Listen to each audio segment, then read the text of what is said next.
না হলে 24 আসতে করতে 24 যদি হয় সন্তান, 71 হলো পিতা। 71 ছাড়া এই দেশের অস্তিত্ব তো কল্পনা করা যায় না। যদি দেশের অবস্থা সঠিকভাবে চলে, সত্যিকারে যদি একটা নির্বাচন ইনক্লুসিভ এবং নিরপেক্ষভাবে হয় এবং লেভেল প্লেইং ফিল্ড হওয়ার পরে যদি নির্বাচন হয়, সেই নির্বাচনে গিয়ে প্রমাণ করব এর সাথে দলের সমর্থন আছে কিনা। আমাদের বিশ্বাস আছে।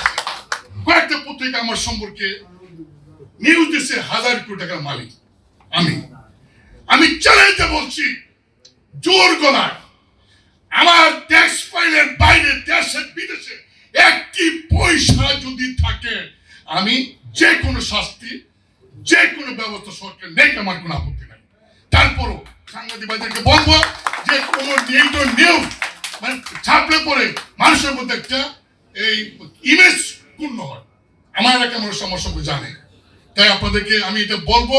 বলার শেষ করার আগে চেয়ারম্যান সাহেব, আমি একটা মামলা আসামি আনিসের, সে মামলার ঘটনা দেওয়া হয়েছে দেখা হয়েছে 5ই আগস্ট বিকাল 3টা। Double million offer Walton fridge কিনে পেতে পারেন 20 লক্ষ টাকা, রয়েছে কোটি কোটি টাকার নিশ্চিত উপহার। 5ই আগস্ট বিকাল 3টা মামলার ঘটনা, আমরা সেই মামলা মার্ডার করার নির্দেশ দিচ্ছি। আমি এবং ব্যারিস্টার আনিস সাহেব এবং জিএম কাদের সাহেব, আমরা 3 জন 5 তারিখ দুপুর 1টা থেকে 4টা পর্যন্ত আর্মি হেডকোয়ার্টারে এবং বিকাল 4টা থেকে রাতে 10টা পর্যন্ত বঙ্গভবনে ছিলাম। আমরা কি করে ওই 5ই আগস্টের 3 তারিখের হত্যা মামলা আসামি হই? এটা কোন আইনে?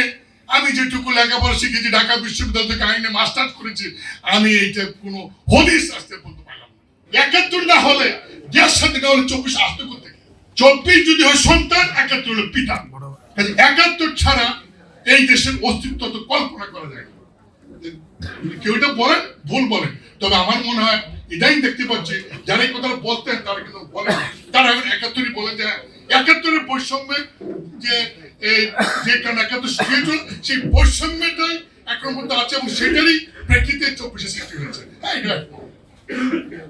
এতে আমাদের কোনো আপত্তি, আমরা এটা একমত, কারণ আসলে বৈষম্য এখন দূর হয় না। বৈষম্যের দিক দিয়ে আমরা হইলাম পৃথিবীতে 5 নম্বর, মানে একদম শেষের দিকে। তার মানে গরিবই রয়ে গেছে, কিছু লোক ধনী এবং তার ধনী হচ্ছে। এই দেশের সম্পদের যে সার্বিক অবস্থা, সেখানে টোটাল সম্পদের মালিক মাত্র 10% লোক, এবং এই 10% লোক যে মালিক, আমি বলবো যে 0.1%।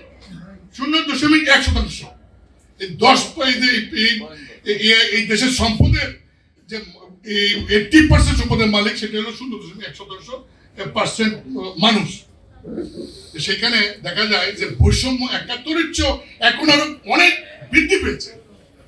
এই বৈষম্যের বিরুদ্ধে যদি আমরা রাজনীতিবিদ সকল মানুষ যদি এটাকে দূর না করতে পারি, তাহলে তো 71-এর সুফল আমরা পাবো।